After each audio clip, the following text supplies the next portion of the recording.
Do you remember when he saved your life? Woo! Everything before that was a blur.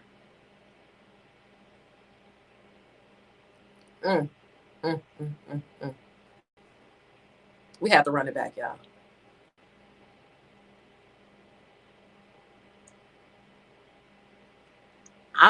He changed my name. Woo!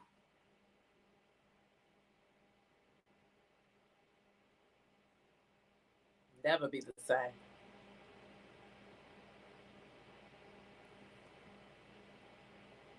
We just gonna get through this chorus. Cut it off and let it go. Woo! I just feel like somebody needs to hear this again. Listen to the words. My part coming up. That's why I believe. Mm, mm, mm. Woo! That's the truth right there. Okay, we can cut it right there. We can cut it right there. Listen to that song for yourself. Do you remember when he changed your name? From sick to heal? From broke to blessed? I mean, God is amazing. That's why I believe. The truth is, I should be crazy. I mean, come on. This song is a whole message, and the fact that he took the Gnarls Barkley song and flipped it so brilliantly, and I remember watching a video. I think it was just like an off the cuff Sunday morning situation that they was like, you need to record this kind of thing. I'm sure he had been, if you're a writer, I'm not a songwriter, but I am a writer. You constantly jotting things down. I speak, I minister at different places. I have the honor of doing that and speaking at different places. And so, my notes be lit, as the young people say. I'm always taking down some notes. And so I can only imagine as a songwriter how that hits your spirit, especially if you're an anointed songwriter who is writing songs for the kingdom. And so that song is just such a testimony to me. And the word says we overcome by the blood of the Lamb and the word of our testimony. And so when he says the truth is, I should be crazy, when he said he was living foul, so many of us as Christians don't have the courage to give a testimony like that, because we want people to see what they perceive as the finished product. And I use that word perceive on purpose because life is a journey. And so we never actually arrive. Never. We just keep going on this journey and trusting God to order our steps. And so God is amazing. I mean, I can't listen. My hands have to go up.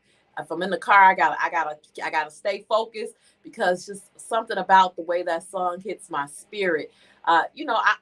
We all got a jam. That's my current one. I got some other ones. I played Holy One by Tremaine Hawkins earlier. That never get old.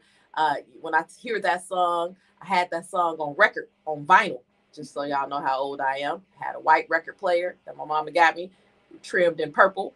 I remember we lived on the south side of Chicago, and someone broke into our home, and I was latchkey, and I came in the front door, and they was going out the back with my bike. Thank you, God, for covering me.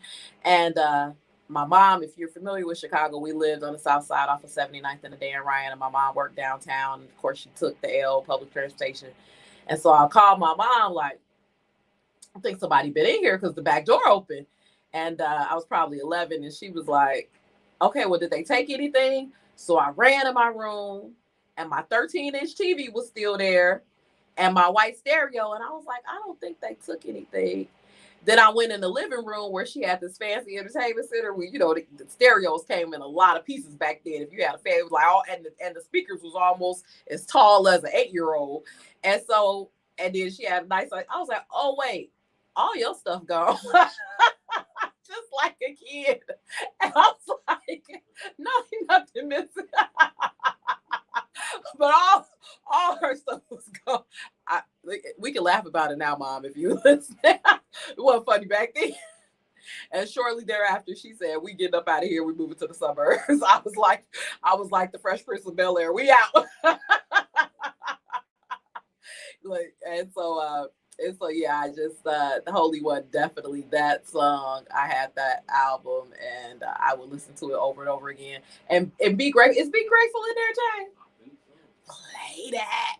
If Be Grateful in there, we're gonna play that. So there was once upon a time I used to sing, and I scarred my vocal cords, and so I had to have them lasered, and so I cannot sing anymore whatsoever. Everybody tell me it's a muscle. You just need to exercise it. Say what you want to say. I went through 3 surgeries. We gonna leave this muscle alone so we can keep talking. However, whenever I would audition for choirs, I would sing this song because I'm a really strong, or I was a really strong alto. And typically, when you audition for a choir, like I was in the Chicago All City Youth Choir, um, I sang with Walt Whitman. I sang with so many people, and this song has a build. We don't have it. All right, we're gonna have that next time. It has a build in it, and so I would, you got your part. Like even if you can't sing, one part, you're like, that's my part. I can sing that part. So that song definitely got me chosen for a lot of choirs, and so we will have that in rotation in the near future. And so our guests should be joining us any moment. So just gonna hang out with you guys until the beautiful Jaquila Ross joins me of Ross Financial, and we're gonna have a good old talk because that's what we do. And you always can, well, once she's on, you can't call. But after she and I are done talking, you can call at 414-578-1560 if you have questions, and I'll make sure to get them to her. And her name on social media is Finance Girl, and girl is spelled GURL. And so just excited to have her with me today because it's so important that we understand, especially within the Black community, about finances. And she spends her life dedicated to educating people about finances. And so super excited to have her here. She ready? All right. Do I have Miss Jaquila Ross on the phone? Yes, you do. Good morning. Good morning. Soon to be Mrs. I'm just gonna go ahead and break the internet right now, or the radio. So we're gonna start with her good news. I'm gonna tell her business first. So probably has it been 6 weeks? Yes, about 6 weeks now. Okay, it's been about 6 weeks.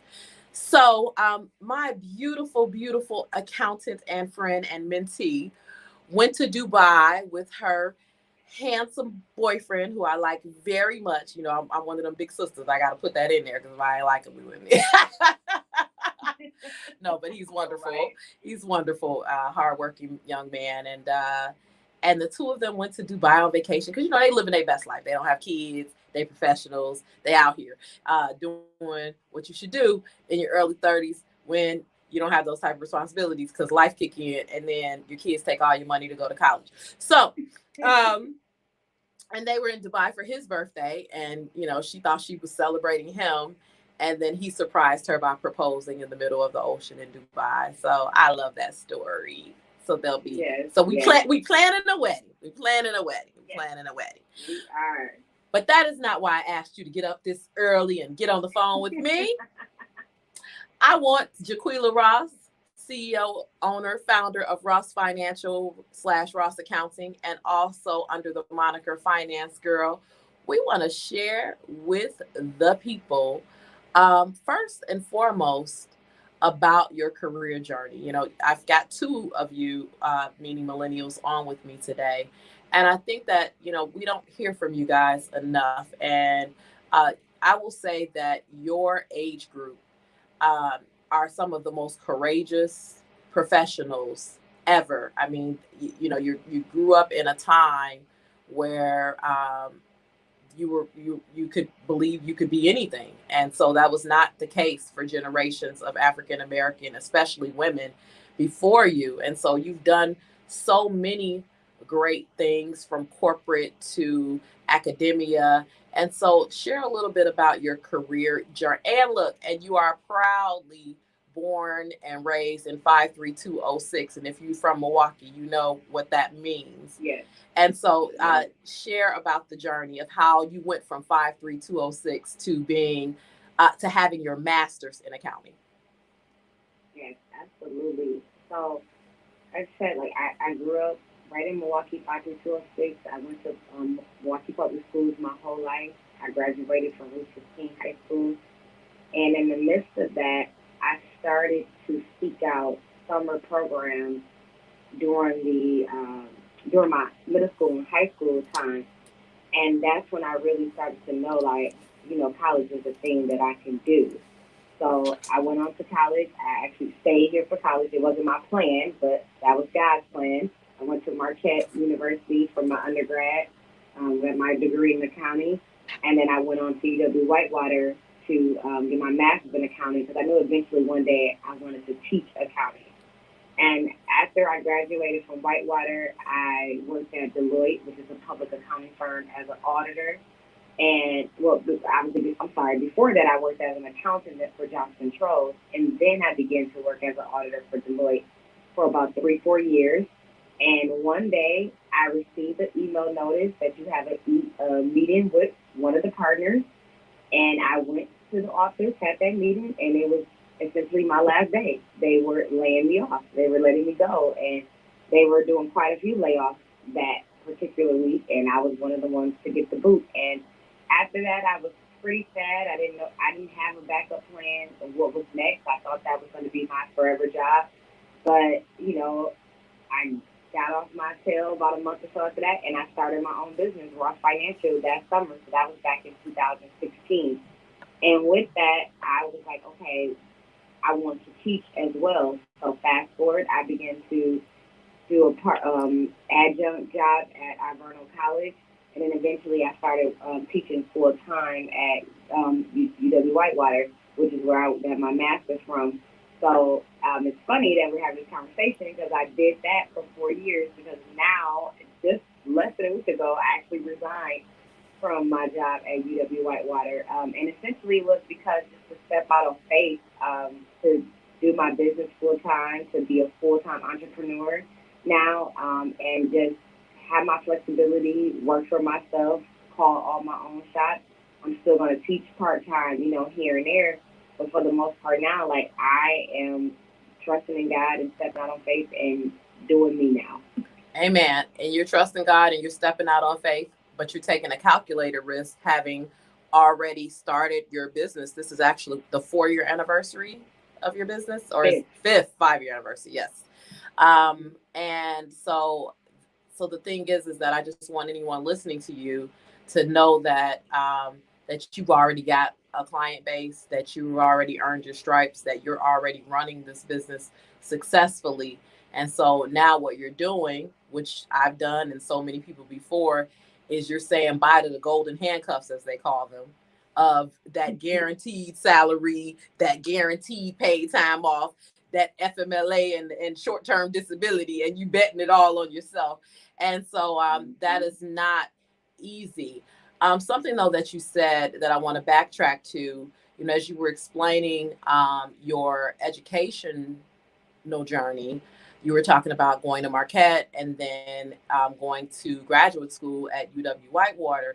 And there may be some individuals listening, and I know I encounter some young people just the cost of college seems overwhelming to them. And then, you hear so many things about student loans and this and that. And as an accountant and as someone, and as a professor, and as someone who has pursued an advanced degree, what advice do you have for that? Yes. So my biggest advice is apply for scholarships. There's a scholarship for everyone, for everything. Don't be lazy. Don't get discouraged if you have to write an essay.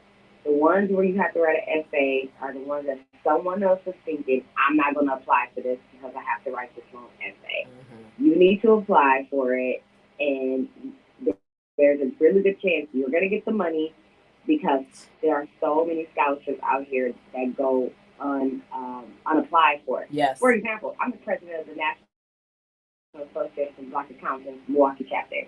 We have a scholarship we give out. We give out three $1,000 scholarships for, high school students and college students who are high school students who are planning to major in accounting, or college student who is in accounting. And unfortunately, in the accounting field, minority number is very low. We received zero scholarship applications this year.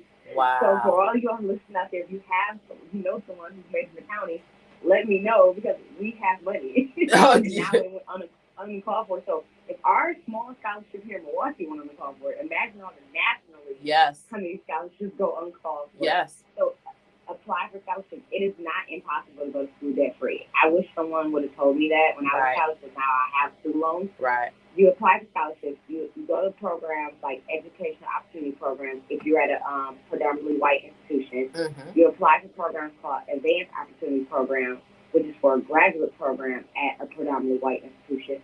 So the acronyms for that: EOP, I did that at Marquette. AOP, I did that at Whitewater. They gave me a lot of money. I still had to take out student loans, but I did save a lot of money by being through those programs. But I could have saved even more money if I would apply for scholarships.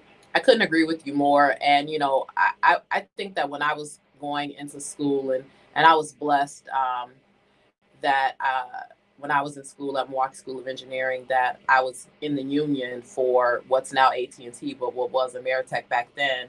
And they paid 100% of your tuition, including your books, as long as you got a C or better. So I was really blessed to do that and to be able to balance those two things. But, I have a son who is a sophomore in North Carolina A&T, go Aggies. And for the last 2 semesters, he has had a zero balance. And it has been the culmination of small scholarships that he didn't get a full ride. He didn't get a big chunk of money. He got a lot of little money that added up to enough that we didn't have to pay any money. And I'm telling you, this boy's in a dorm. He's got an unlimited meal plan, which everybody joke with me about. They're like, you got him an unlimited meal plan? I'm like, I don't want my baby hungry. But then my one girlfriend, shout out to Takia Sellers, she went to Howard. She said, well, what does it come with? I said, well, it comes with Flex Bucks because it's a Chick-fil-A on campus. He can order Jets pizzas. I said, and he get 5 guest passes. She said, he gonna take dates on the dime to the dime. So it was funny. But I am team, and I just want to encourage parents out there, and I believe you'll be this type of parent when your day comes, that you can send your kids to school debt free. And you're right, I had to keep my foot on his neck about every scholarship, about every essay. Some of them wanted him to create a PowerPoint presentation. He was like, oh my, they doing too much. And I was like, you know what? They're not doing too much, because last time I checked, you don't got your tuition money. And last time I checked, you got 3 siblings. So let's switch for a second, because a majority of your clients are small to medium business owners for accounting, correct? That is correct. And so I want, I'm always talking when I'm doing business consulting and helping people launch about the importance of having an accountant, and the importance of having someone who is well versed in tax laws, and I'm trying to be mindful of my words, because you're not a financial advisor. It's a distinct difference. And just right. That, and but I also, shout out to Erica Wright and JB Bell, because so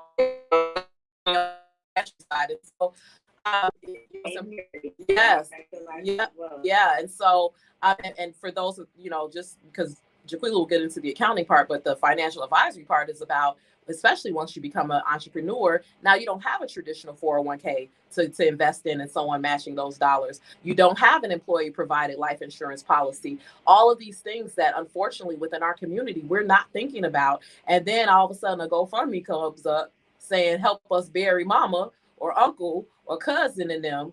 And, I understand that there are some extenuating circumstances that families do need money, but there are so many of us, there's a meme going around that says, 90% of people have insurance on their phones. They have insurance on, they might have renter's insurance, they have insurance on their houses, but they don't have life insurance on themselves. Oh, and they have insurance on their cars, because, they made that illegal to drive off the lot without it. But we're not caring for ourselves and putting that burden on our family. So super important that you have those things in place. But back to the accounting piece, especially for small to medium business owners, talk about some of the most important things when you start with a new client that you share with them. So, yes, first of all, I just want to say having an accountant and a marketing person on your team, such as Sean, is very, very important. Those are the two most important things for your business. When I sit down with a client, obviously I get to learn, what their business is, and, what they are trying to achieve within the next 6 months to a year. And I determine for that client, depending on, what we determine as far as like the number of transactions they're going to be having, if they're going to be someone I meet with on a monthly basis or someone I touch base with on a quarterly basis. Most of my clients I touch base with on a quarterly basis because, a lot of them are just getting started, not too deep in business just yet. And we meet on a quarterly basis pretty much to determine how much money did you make, not gross-wise, but after expenses. So I put together how much money they made. I put together their expenses. I take how much money they made minus their expenses, and that gives me what we call their net profit. Based on their net profit, we determine, okay, how much money do you need to send to the IRS right now? Right. Estimated tax payments. Keeping up with those is very important, and that way, come February or March of the next year, you're not shocked on how much money you have to send to the IRS. Yeah, because I've been shocked. I've sat down with Jaquila and been shocked. I've sat down, look, like my first year as an entrepreneur, I sat down with Jaquila and I was like, wait, what happened now? Right. Yeah. It's a shock. Like, wait, what is going on? Right. So I encourage my clients, to do that, to touch base with me on a quarterly basis, and so they can make sure that they're sending an appropriate amount off to the IRS. And what that does is it lets you know how your business is doing. I cannot tell you, there are so many people who are running a business who have absolutely no idea how they're doing month over month. Absolutely. They know the gross amount that's coming in, right? But they don't truly know their bottom line. Absolutely. And the thing is, it was a shock to a lot of people. Came last year when the PPP loans were being applied for, when the grants were being applied for, and people were scrambling to get their financials together because that was required to get them funds. Right. But if you do it consistently, monthly or quarterly, you don't have those issues. So I have several clients. I was getting over at least $100,000 between some clients of PPP and grant money, and I think that may be on the low end. I really have to calculate the numbers. Just because we had their finances together, they were able to easily apply for those funds. Right. So it is very important to make sure that you have your financial documents together. Have a business bank account. That's another thing. Separate your personal from your business. That way, you don't have to necessarily keep every receipt. Receipts fade away after a while. But if everything comes to your business account, it's going to show up on your bank statement. So for some reason, if you were to get audited, you have proof of purchase through your bank account. Keep it all separate. Pay yourself. That's the one thing that you do. I was about to ask about that. Can you get into that? Yeah, can you get into that? Because a lot of entrepreneurs are, when it comes to, purchasing a vehicle or purchasing a home and things like that, and proving your income and having your P&L and all that as an entrepreneur, it can prove quite complex depending on what financial institution you're going to. So can you dig a little further into paying yourself and how to do that legally? Yes. Absolutely. So you can do it one or two ways. One, you can actually put yourself on salary, and putting yourself on salary means that, on payroll, which means that, you're going to get taxes taken out just as if you were working for someone. So you would, set up your payroll through a company such as Paychecks. Say, hey, I want to make $5,000 per month. So they'll say, okay, and they'll take out federal and state taxes accordingly. That's one way you can go. It's totally fine. Or you can go where there's an owner's draw. where essentially you're not paying taxes on the money. So you're basically getting a certain lump sum of money every single month. And then you can create a 1099 for yourself. That's a tax document at the end of the year based on how much money. So you can say, okay, I want to pay myself $5,000 a month. Again, but there's no taxes being taken out. But if you put yourself on payroll through a payroll company, taxes will be taken out. Now, I always tell each person, you have to figure out what works best for you. Again, this is where you have to meet with your accountant to see which method works best for you, because it all depends on what business you have and how much money is coming in for your business. You may not be able to really afford to be on payroll because of all the taxes that have to come out. So you may have to go on the draw, or you might be able to afford it so you can put yourself on payroll. It really depends. There's no straightforward answer for any business. You have to sit down with someone. You have to crunch the numbers to figure out what works best for you. That's so good. Something else you touched on that, I'm always talking to individuals about this, and then I refer them to you, is so many people don't understand their cost of goods sold. They don't understand EBITDA. They don't understand all of those things. And that's earnings before interest, tax. You say it right, Professor, before I get the whole acronym wrong.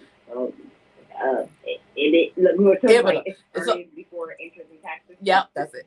So, but people don't, and so money's coming in maybe through PayPal, or Cash App is the urban entrepreneur's favorite thing because it's so easy, and it's so funny because I have a really diverse friend group, and I will tell you that the African American community, we love Cash App, but you get outside of our community, people are not using Cash App like that. They like Venmo me, Zelle me, Quick Pay me. Like, it's so interesting what becomes ours. And it started out as a way to send money to your college kids. So that's how it started out for me. And then all of a sudden, now it's like the expectation. And I would think that I look, for your sake, my accountant, I try to put a note in everything that I Cash App. What it was for and everything, so we can differentiate between that. But people just really don't understand their numbers, and so they see money coming in, they're able to pay their bills, and so they think they're doing well, and they'll be like, I'm making this much money, and I've sat with you sweating while you've done my documents, and then been like, oh, I really did make that much money, girl. Hey, no, hey, kind of thing. And or the other people who be like, oh my God, I don't know, where did that money go? Yes. Yeah, so it's so important to know. People do not know. They don't sit down and know the numbers. So that's the other piece too. And you and I talk about this often, about that need to meet monthly or quarterly, or if you only can afford twice a year, definitely monthly or quarterly would be more advantageous for you as a business owner. But if you're just starting out and your resources, but just so you're not surprised. But talk about the profit and loss sheet and just the importance of just keeping up with your numbers. Yeah, absolutely. So the biggest thing that I see people run into when they have to scramble to figure out what their numbers are is if they want to buy a home, buy a car, or get a loan from the bank. The first thing the bank says, we need to see your profit and loss statement. Again, the profit and loss statement simply shows how much money you made, how much money you spent, and the difference between the two. So they're not going to go based on your gross amount. They're going to go based on your profit amount. They're going to say, okay, this is how much money you have to go towards another debt, essentially. And if that amount is low, your chances of getting approved are going to be very, very low, or you're going to receive a very high interest rate. So it is so, I cannot stress the importance of knowing your numbers. You should not walk into anybody's institution and if they ask you, okay, what's your average or quarterly profit? And if you can't answer that question, that's a problem. Right. That means you don't know your numbers. Right. Even if you get QuickBooks and do it yourself and just ask somebody to teach you, that's fine. Like, if you want to go that route, that's fine for a small time period, because the thing about being a business owner is that you have to understand you cannot wear all the hats. Right. There are a lot of people who, I'm going to just be real, are a little cheap and want to wear all the hats. You are a business owner. Do you think that the CEO of Target or Starbucks or Walmart, that they're wearing all the hats? No, they're not. So why are we thinking, oh, because I'm a quote unquote small business? Well, JB taught me one thing, that's my financial advisor, that he likes to say growing business. So I teach that to a lot of my clients now. We are a growing business. We're not small business. We're growing business. Because we are essentially setting ourselves up to be millionaires, billionaires. We are not staying in the same spot. We are not staying complacent. We are growing our businesses year over year, and we cannot wear all the hats. So with that being said, you need to hire an accountant, whether it's me or someone else. Hire someone. Hire a trusted accountant. Sit down, interview them, and hire them essentially so they can keep up with your numbers, so you don't have to worry about that. Now, hiring an accountant doesn't mean that they're going to have access to your money. Right. So I want to, some people think that, oh my God, that means they're going to have access to my funds.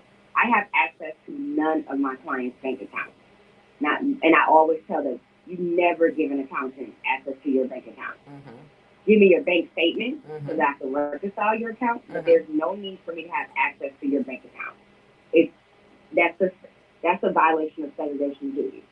Okay. That's where things can, unfortunately go left if you don't have the right trusted person. So meet with that person, because knowing those numbers are so important. Again, I go back to all the funding that came from, the pandemic, and there's honestly probably going to be more funding that's coming out given the state of the pandemic right now. Right. So if you know your numbers and you have all that together, as soon as a grant or a PPP come out again, boom, done within 10, 15 minutes. Right. Because everything was already together. Right. Now, it makes life so much easier. Yes. Now think of, we talked about, bank accounts there's so many different ways to bank these days. We got Capital One with no, in the Midwest, they don't have any brick and mortar. Recently, because I use Square for my credit card transactions, Square all of a sudden said, "Hey, you got a checking account with us." I didn't ask you for a checking account. And then, I have PayPal, which I use for my invoicing system. And I usually I will let my money sit in PayPal. You know that because I have a PayPal business debit card, and it's got really great cash back rewards. PayPal not paying me. This is not a push for PayPal. But that's what I do. And so my business bank account probably sees the least amount of my money than any place else, unless it's somebody that says, I got to Zelle you, or actually writes me a physical check, because I work a lot with the nonprofit space where they actually write you a physical check versus being able to do electronic payments. Is that an issue when it comes to, with all these traditional ways of getting money and leaving it sitting there, and people like Square, who's actually owned by Cash App, having a card, PayPal has a card, Cash App has a card? How do you is that hard for accountants to reconcile all of that, and how do you keep the personal and the professional separate with that, because that's a whole other thing as well? Yeah, so what you have to do essentially, if you have Cash App, PayPal, Venmo, anything like that, you have to make sure that it is definitely separate from your personal. So you can have two, and obviously you'll incur fees. Because for example, I have Square, I have everything. I have everything when it comes to the electronic payment system. You have to make sure that the bank account that's linked up with those is your business account, not your personal one. So if you're paying something through PayPal, or if you're receiving something through PayPal, make sure at the end of the day the bank account that's linked up with it is your business one. And it's not difficult to keep up with, even if clients decide to keep it like a PayPal, that they do it, keep most of their money in there because they do a lot of transactions within PayPal. Because I pull a report from there. Right. The report I can pull down, it'll show me how much money came in and how much money went out and where did it go to. And then I, reconcile their books accordingly. So it's given the fact that a lot of those systems have reports that you can download. Square is great. I use Square a lot. I use Square to provide tax appointments and pay payments as well. And I just pull my report down to Square, and it shows me how much money I made. And with the cool thing about Square, though, it will automatically transfer to my bank account within 2 to 3 days. Right. But again, if you have like a PayPal, there's a report that easily shows me where every transaction that took place. So there's definitely nothing wrong with those. I would say Cash App is probably it's my favorite personal wise, but it's my least favorite business wise. Mm-hmm. I haven't really got into it yet. You just want to be careful with Cash App. Mm-hmm. 'Cause from what I've heard horror stories about people, like not if they paid for something and then Cash App like, oh, well, I mean they paid for something, didn't get received the product or service, Mm-hmm. and Cash App pretty much is like good luck. Yeah, There's Cash. really Yeah, not a whole yeah. lot of security No. around Cash App, Right. from Right. my understanding. Right. I could be wrong. So if you do something like that, more so use a PayPal. Mm-hmm. PayPal would definitely is more secure than like a Cash App when it comes Yeah. to conducting business. In my experience, what I found is that PayPal was created for the consumer. And so if a consumer has an issue, but PayPal has actually gotten better about this because it used to be somebody filed a grievance issue with PayPal. PayPal just took your money, believed them, and kept it moving. Now PayPal, like you got to prove it, and they give you a chance to prove it. And so you get things in writing, send emails, show that what they're saying, because some people they just want their money back because they and so, and so the thing is that make sure all your ducks in a row and you have things in writing and an email because they're going to ask you for proof for those emails. Whereas Square, who owns Cash App, was created for the vendor. They were created for the seller. And so that's what makes it so much harder to file a grievance that way. And I actually have colleagues that, depending on how well they know the client, will send the invoice via Square versus PayPal because they know that it will be less of an and it used to be, like I said, they're about on par now, but it used to be where like, nah, that won't happen as quickly because now PayPal will come back and say, no, you gave them this money on purpose. We they keeping it kind of thing, but they didn't used to do that. And so and PayPal used to shut people down. And so now that they realize that they're making just as much money as they have the PayPal here where you can do transactions. That definitely has made a difference in how they do business. And then also both of them say, like, have you gone and tried to remedy this yourself prior to coming to us? So the last thing I want to ask you, because we're going to lose you soon, is I will say one of the things uh, that I was the most frightened about was, one of my calling cards when I wanted a car or a house was I would walk in with that big, W-2, like, hey, here, or paycheck stubs, like, here you go, I make all this money, and it would be like almost like, well, here go the keys. And I just you hear so many mixed messages about how long you need to be in business, how much money you need to make, et cetera, et cetera. So I just want us to share a little bit more. And I know it varies depending on, what car lot you go to, what mortgage company you go to. But like, what are the most important things for you to have? We've set some goals, with you as my accountant that I definitely want to do. And I'm working towards those goals to make sure that we're reporting things and I'm keeping track of things properly to be able to do that. But what are the most important pieces of I love the piece about the paying yourself because I think that it gives you the same type of comfort of like, hey, just have a paycheck stub and it's real because the money came and you paid yourself and you are allowed to do that. And I don't know, is Paychecks expensive for like if you a one-man show? No, not at all. Paychecks is very inexpensive. I actually when it comes to payroll, I actually recommend Paychecks over QuickBooks. Really? QuickBooks is more pricier. Okay. Because you have to have the software plus pay for the payroll on top of it, and then they charge a fee per employee. Okay. Paychecks can run you for about 1 or 2 employees. It can run you about $30-some a month. Mm-hmm. At least the last time I checked, that might be different. I know prices are going up this Right, year. right. But it's fairly inexpensive. Okay. And it's well worth it because they pay all your payroll taxes for you. Make sure W-2s get sent out or 1099s. Even if you have 1099 employees, you can still use a system like Paycheck. Very, I love it. I love Paycheck. Yeah, and I have had clients. Yeah, I've had clients that I've been 1099 with pay me through Paycheck, so I've definitely seen it in action. The reports that you're able to just go online and download, like all of it is great. I haven't met anybody have bad experience with it yet, but to your point, as far as like when it comes to what's the most important thing as far as buying a house, buying a car, when you are an entrepreneur, the biggest thing is you cannot on paying Uncle Sam. You cannot expect to show a low amount of money that you made on paper.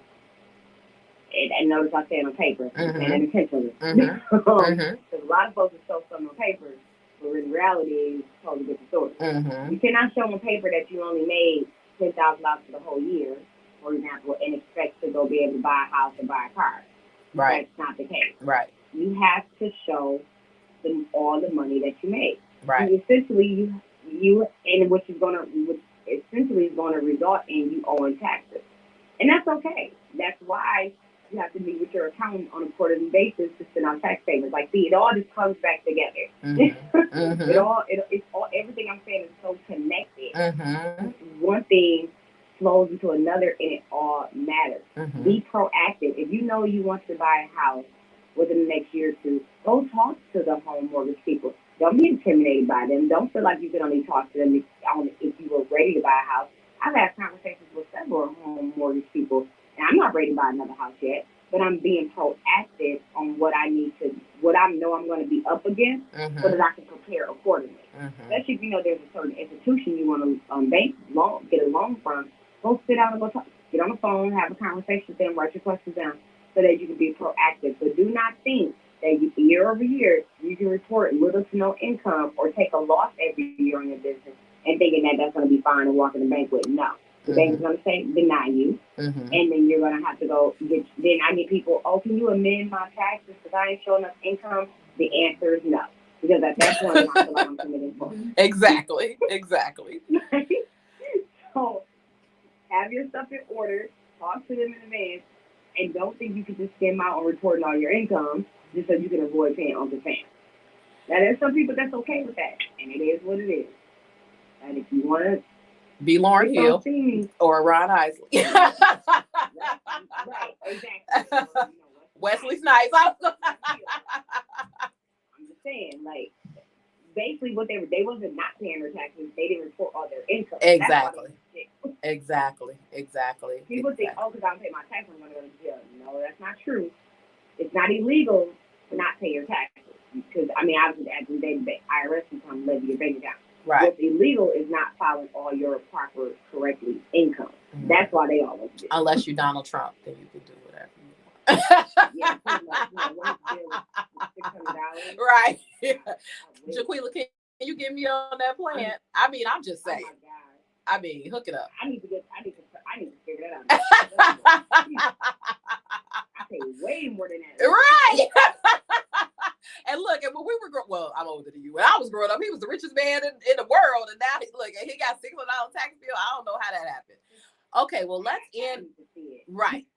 So this is a beautiful, brilliant, educated, experienced Black female accountant who owns her own accounting firm in the city of Milwaukee, who also has a heart for teaching financial literacy to our community.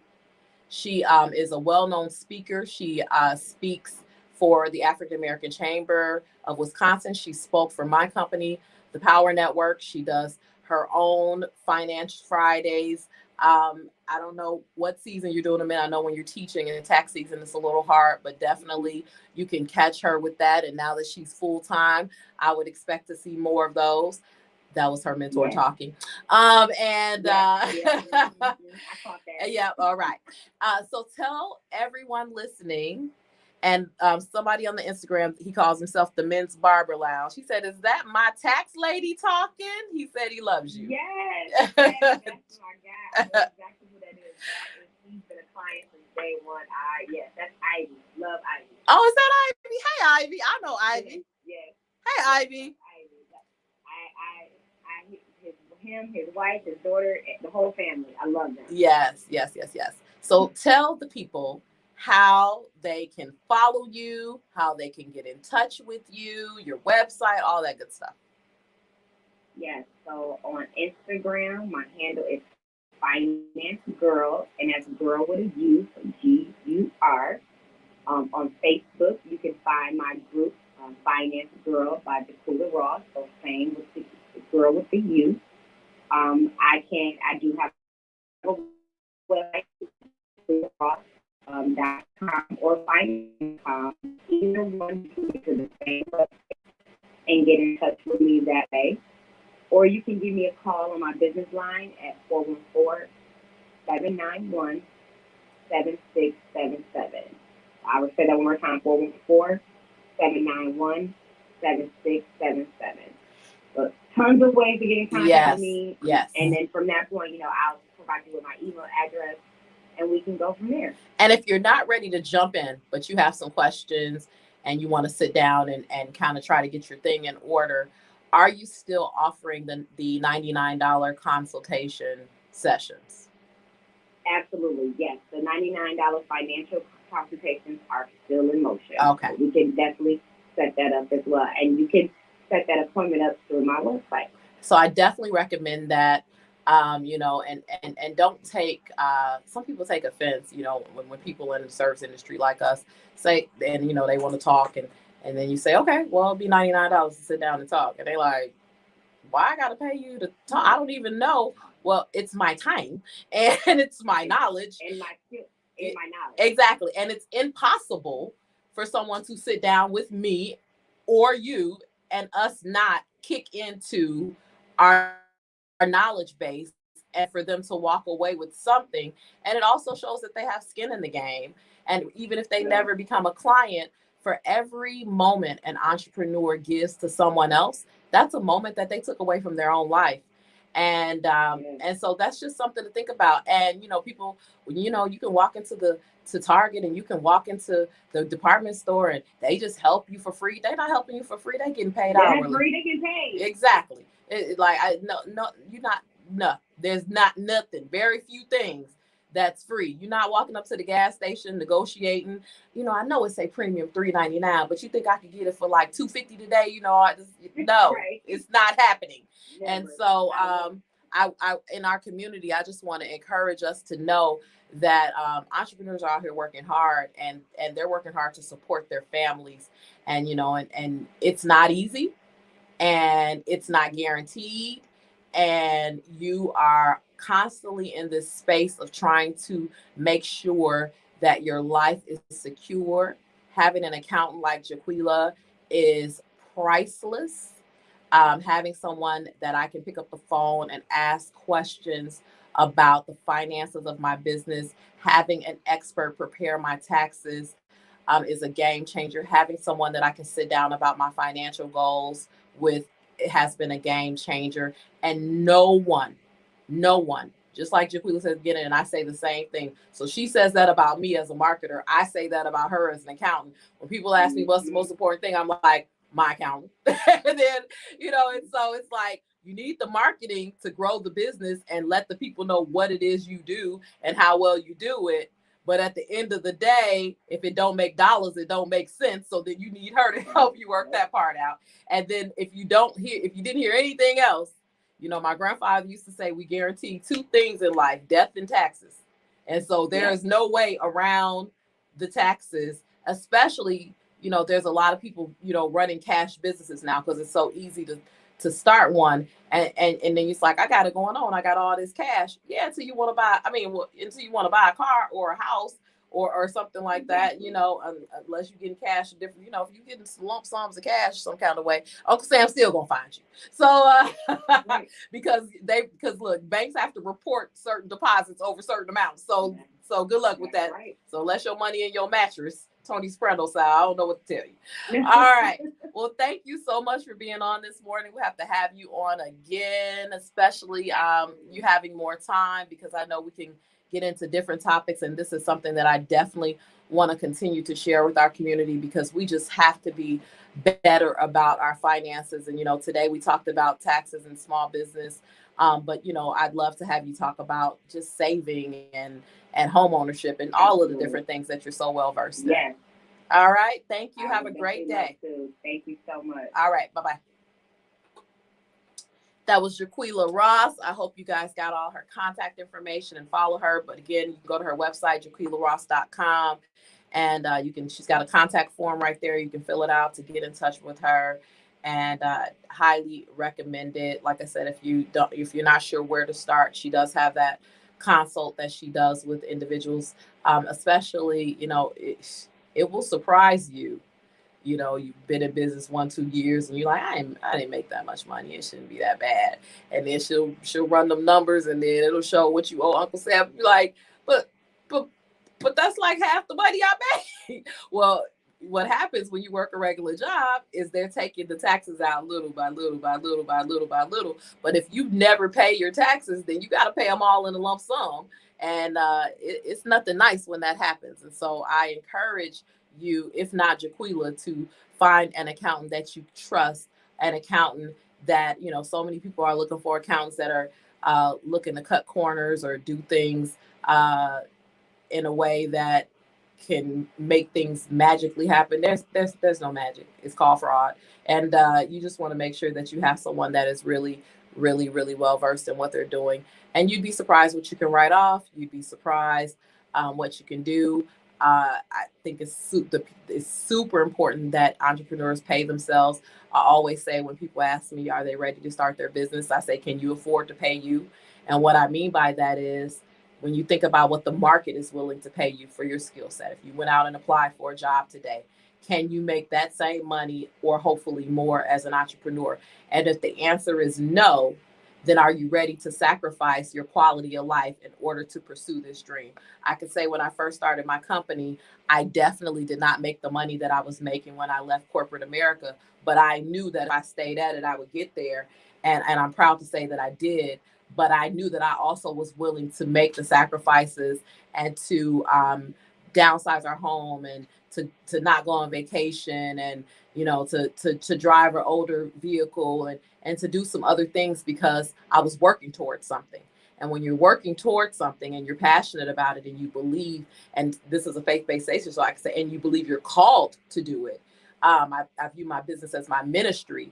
Then it's like nothing could have stopped me from it. It got to a place that it woke me up in the morning and it put me to bed at night. It was my purpose calling me and saying, like, we are born with our purpose on the inside of us. And so it's not about finding it. It's about discovering what's already on the inside of you. And once you do that, there's no turning back. So I have another guest joining us at 9:30. So let's go ahead and play some music until she's here. Talk to y'all in a minute.